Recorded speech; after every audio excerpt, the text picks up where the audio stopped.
नमस्कार। घटना चक्र बुक वीडियो के इस शैक्षणिक मंच पर आपका स्वागत है।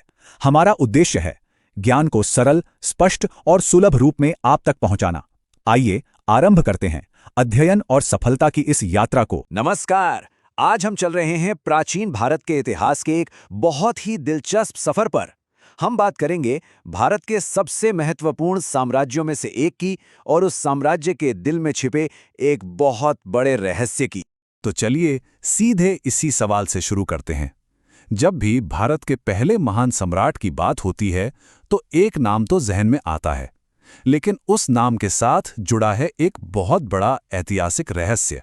हाँ, तो हम बात कर रहे हैं मौर्य साम्राज्य के संस्थापक चंद्रगुप्त मौर्य की। पर देखिए, इनकी कहानी सिर्फ तारीखों और लड़ाइयों की नहीं है। ये तो एक ऐसी पहेली है जिस पर आज भी इतिहासकार सिर खपाते हैं।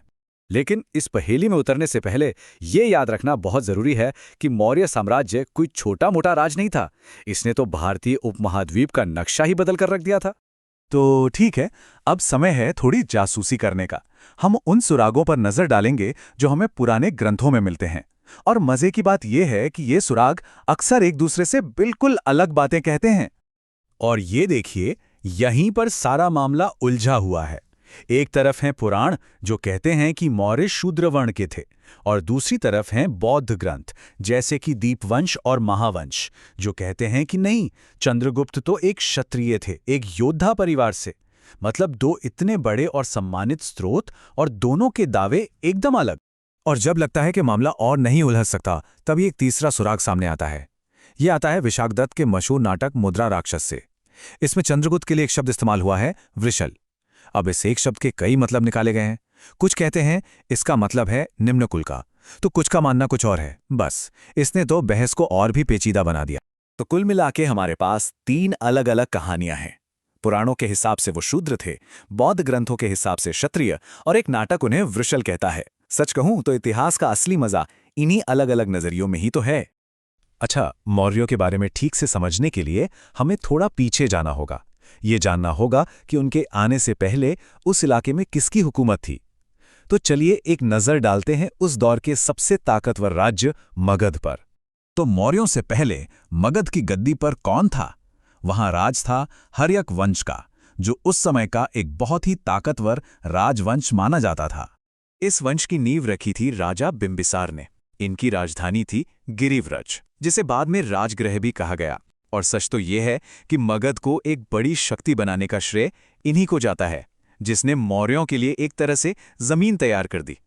और फिर आता है ये साल 321 ईसा पूर्व। ये वो साल था जिसने सब कुछ बदल दिया। यही वो वक्त था जब चंद्रगुप्त मौर्य राजा बने और इतिहास का रुख हमेशा के लिए मोड़ दिया। अब सवाल ये उठता है कि हम इस बात पर इतनी चर्चा क्यों कर रहे हैं? चंद्रगुप्त की उत्पत्ति का ये रहस्य आखिर इतना जरूरी क्यों है? देखिए, ये सिर्फ एक किताबी बहस नहीं है। ये हमें सिखाता है कि इतिहास को कैसे देखा और समझा जाता है। मौर्य साम्राज्य कितना महान था, इसका एक सबसे बड़ा सबूत है अर्थशास्त्र।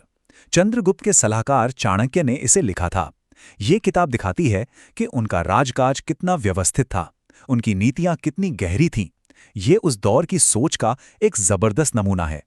तो आखिर में बात यह है कि उनकी सामाजिक पृष्ठभूमि जो भी रही हो, चंद्रगुप्त मौर्य ने जो साम्राज्य खड़ा किया वो अपने आप में एक बहुत बड़ी, एक ऐतिहासिक उपलब्धि थी। उनका काम, उनका प्रभाव, उस पर कोई सवाल नहीं उठा सकता। और ये सारी बातचीत हमें एक आखिरी और बहुत अहम सवाल पर लाके छोड़ देती है। जब हम इतिहास में इतनी अलग अलग कहानियां पढ़ते हैं तो ये सोचना लाजमी है कि आखिर इतिहास लिखता कौन है और क्यों?